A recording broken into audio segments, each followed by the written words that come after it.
हम सबके मार्गदर्शक भारत सरकार में केंद्रीय गृह मंत्री परम आदरणीय अमित शाह जी की उपस्थिति को मैं प्रणाम करती हूं।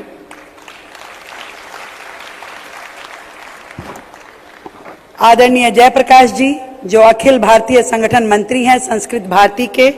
और जिनका ओजस्वी वक्तव्य अभी हम सब ने सुना, कितने साधारण शब्दों में उन्होंने अपनी बात कही और ये समझाने का प्रयास किया कि आज के इस वक्त में, आज के समय में समाज को संस्कृत भाषा इस्तेमाल करने के लिए क्यों प्रेरित करना आवश्यक है। मैं उनकी उपस्थिति को भी प्रणाम करती हूं। डॉक्टर बागीश भट्ट जी जो प्रांत अध्यक्ष हैं संस्कृत भारती के, आपने भी संस्कृत भारती के माध्यम से पूरे प्रांत में जो प्रकल्प लिया और 1000 से ज्यादा स्थानों पे जिस तरीके से 15 दिन के ये शिविर चले और उन शिविरों के माध्यम से हजारों लोगों ने संस्कृत भाषा का रोज की भाषा के रूप में, किस तरीके से बोलचाल के रूप में संस्कृत भाषा का प्रयोग कर सकते हैं, तो एक महायज्ञ दिल्ली में आपने आयोजित किया। आपको बहुत बहुत साधुवाद, प्रणाम। परम आदरणीय श्रीमान कुलभूषण आहूजा जी जो महामंत्री है झंडे वाली माता मंदिर के, आपका भी विशेष स्नेह संस्कृत भारती परिवार के साथ हमेशा रहा है। और यहाँ पर उपस्थित हमारे दिल्ली विश्वविद्यालय के कुलपति आदरणीय योगेश जी, आदरणीय सभी विधायकगण और उपस्थित मेरे बंधुओं, हमारे भारतीय जनता पार्टी दिल्ली प्रदेश के अध्यक्ष वीरेंद्र सचदेवा जी, दिल्ली के महापौर आदरणीय राजा इकबाल जी, सभी बहुत ही सम्मान के योग्य बंधु यहां उपस्थित हैं। और सबका स्नेह, सबका समर्पण निश्चित रूप में अपनी मातृभूमि के लिए है। जब मैं इस विषय पे मैं क्या बोलूं सोच रही तो मेरे मन में बहुत साधारण शब्दों में मैं कहूं कि एक परिवार की अगर हम पृष्ठभूमि लेते हैं तो एक बड़ी मां हुई जिसे कभी नानी कह सकते हैं, उनकी बहुत सारी बच्चे हुए जिसे हम मां कह सकते हैं, मां के आगे हम और छोटे छोटे बालक हुए। तो हमारा स्नेह हमारी मां से तो पूरा है, पर समय के साथ चलते चलते कहीं वो हमारी बड़ी मां, वो हमारी नानी, वो हमारी दादी से हमारा लगाव छूट सा गया। भूल से गए हम उसको कि असल में तो हमारी जननी वही है। असल में तो हम आज जो कुछ भी हैं उन्हीं के आशीर्वाद से हैं। और शायद हमारे इस समाज में भारत की ऐतिहासिक धरोहर के रूप में संस्कृत भाषा का हमारा वही स्थान है कि संस्कृत जिसमें हमारे सभी वेद, हमारे सभी उपनिषद, जिसमें हमारे हर एक योग सूत्र, दर्शन, रामायण, महाभारत, हर चीज जो हमारी संस्कृत में लिखी हुई है, उस संस्कृत को धीरे धीरे धीरे धीरे हमने अपनी दिनचर्या से दूर कर दिया और एक मुश्किल सा टारगेट, एक मुश्किल सा लक्ष्य मान लिया कि भाई संस्कृत तो डिफिकल्ट है, हम बोल नहीं सकते। और थोड़ा सा उसके प्रति सम्मान भी हमारी निगाह में कम हुआ। आज यदि हमारा बच्चा सर फ्रेंच बोलता है, जर्मनी बोलता है, कोई और भाषा बोलता है या अच्छे से इंग्लिश बोलता है, तो हमें बड़े सम्मान की अनुभूति होती है। लगता है कि देखिए कितना इंटेलिजेंट है, कितना पढ़ा लिखा है। परंतु वही बच्चा, वही बालक संस्कृत में बात करे, संस्कृत का महारथी हो, तो हमें इतना बेहतर नहीं लगता, हम उसमें अपनी कोई बड़ाई नहीं मानते। पर असल में तो जो पूरा इस सृष्टि का सार है,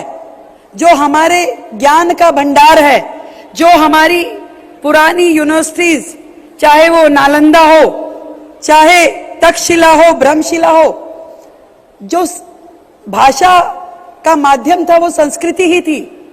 और आज भी यदि मैं अपने मन से कहूं कि मेरी मां ने यदि मेरे लिए कोई पाती लिख करके छोड़ी है, वो कोई और मेरे लिए पढ़ के सुनाए तो उसका भाव कुछ और होगा, यदि वो मुझे पढ़नी आए तो उसका भाव कुछ और होगा। तो जो पूरे भारत का इतिहास गौरव जिस भाषा में लिखा गया है, हमारी संस्कृति जिस भाषा में दर्ज है, जो पूरे के पूरे विश्व में 60 से ज्यादा यूनिवर्सिटीज में पढ़ाई जाती है, और जब मैं और उसके बारे में खोज रही थी तो मैंने देखा कि नासा तक के वैज्ञानिकों ने उस पे शोध पत्र लिखा और उसे एक वैज्ञानिक भाषा का दर्जा दिया कि इसमें कोडिंग हो सकती है, कमांड हो सकता है, और संस्कृत एक वैज्ञानिक भाषा है। और उससे भी अधिक ये एक बहुत ही आज के युग में यदि मैं उपयोगिता समझती हूं, लोग कहते हैं भी क्या करना है हमें, तो जब जो सबसे कंप्यूटर फ्रेंडली लैंग्वेज है वो संस्कृत है, उसका आधार वैज्ञानिक है। और हमारे देश में जितनी भाषाएं आज हम बोलचाल में इस्तेमाल करते हैं, बिल्कुल सही कहा जयप्रकाश जी ने कि हर प्रांत ने अपनी अपनी भाषा तो अपना ली, उसको मातृभाषा के रूप में बोल दिया, परंतु सही मायने में जो हमारे मातृभाषा है वो है तो संस्कृत ही।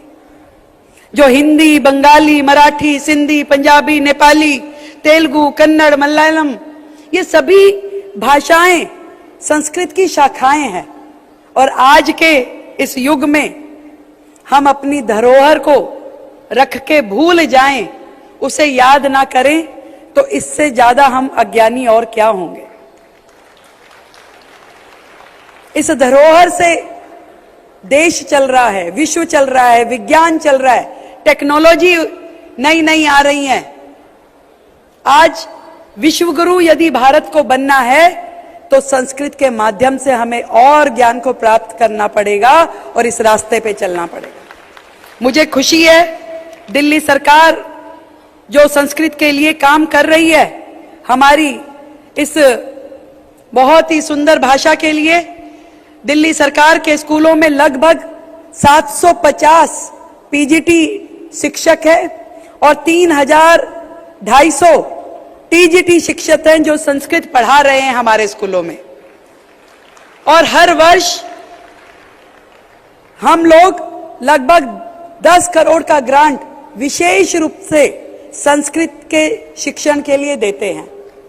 और संस्कृत दिल्ली सरकार के स्कूलों के माध्यम से जन जन तक पहुंचे, नई पौध का इसमें पूरा इंटरेस्ट रहे, इसके लिए हमने संस्कृत अकादमी बना करके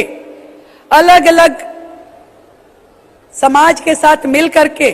संस्कृत के प्रचार प्रसार के लिए काम करें, उसके लिए भी हमने करोड़ों रुपए का फंड रखा है।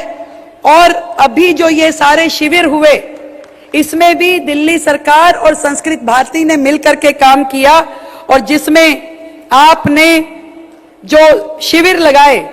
1008 शिविर जो लगे, उसमें हमारी संस्कृत अकादमी ने मिलकर के पूरा काम किया और 11,000 से ज्यादा प्रतिभागियों ने इसमें शामिल हुए और 900 स्थानों पे ये कार्यक्रम आयोजित किए गए। और संस्कृत अकादमी जो है 1887 से दिल्ली सरकार की यूनिट बन करके काम कर रही है। मैं आज इस मंच के माध्यम से जब और ज्यादा सोचती हूं तो अपनी जिम्मेवारी को अधिक तरीके से मैं संस्कृत भाषा के प्रति अपनी जिम्मेदारी को निभाते हुए दिल्ली सरकार के माध्यम से इसका उत्थान हो सके, जन जन तक ये पहुंचे, बच्चों में इसके महत्व को हम बता सकें, शिक्षकों को अच्छी सुविधाएं दे सकें, और दिल्ली जो देश की राजधानी है उसमें संस्कृत का एक बहुत ही गहन अध्ययन, रिसर्च और माध्यम बने ये नई नई टेक्नोलॉजीज में उपयोग करने के लिए, इसके लिए सरकार जरूर प्रयास करेगी। एक अद्भुत भाषा संस्कृत, मुझे खुशी है कि मैं अभी सर से पूछ रही थी कि सर आपने संस्कृत जरूर पढ़ी होगी, तो उन्होंने कहा कि मैं तो धारा प्रवाह बोल भी सकता हूं। तो मैं तो डरती हूं। मैं जब शपथ ले रही थी सर मुख्यमंत्री की, तो बड़ा संस्कृत भारती से निवेदन था कि भी संस्कृत में लीजिए। रात तक मैंने विचार बनाया कि संस्कृत में लूंगी, कई बार पढ़ा भी उसे, फिर लगा कि कोई गलती हो गई तो भाई वो क्या मुख्यमंत्री जी ने पहली अपनी शपथ में ही गलती कर दी, ऐसा सोच के मैंने संस्कृत में नहीं पढ़ा। माफी मांग ली कि मैं इस बार हिंदी में पढ़ती हूँ, कोई और मौका आया तो जरूर मंच से संस्कृत में अपना प्रणाम दूंगी। पर मन से अपनी इस देव लिपि का मैं बहुत सम्मान करती हूं और चाहूंगी कि इस धरोहर को हम आगे बढ़ाएं, जन जन तक पहुंचाएं और सबके मन में इसके लिए स्थान बढ़े, ऐसा हमारा प्रयास रहेगा। आप सभी को बहुत बहुत साधुवाद, बहुत बधाई इस पूरे शिविर के लिए, इतनी बड़ी संख्या में यहां आने के लिए और अपने देश की संस्कृति को सम्मान देने के लिए। बहुत बहुत धन्यवाद।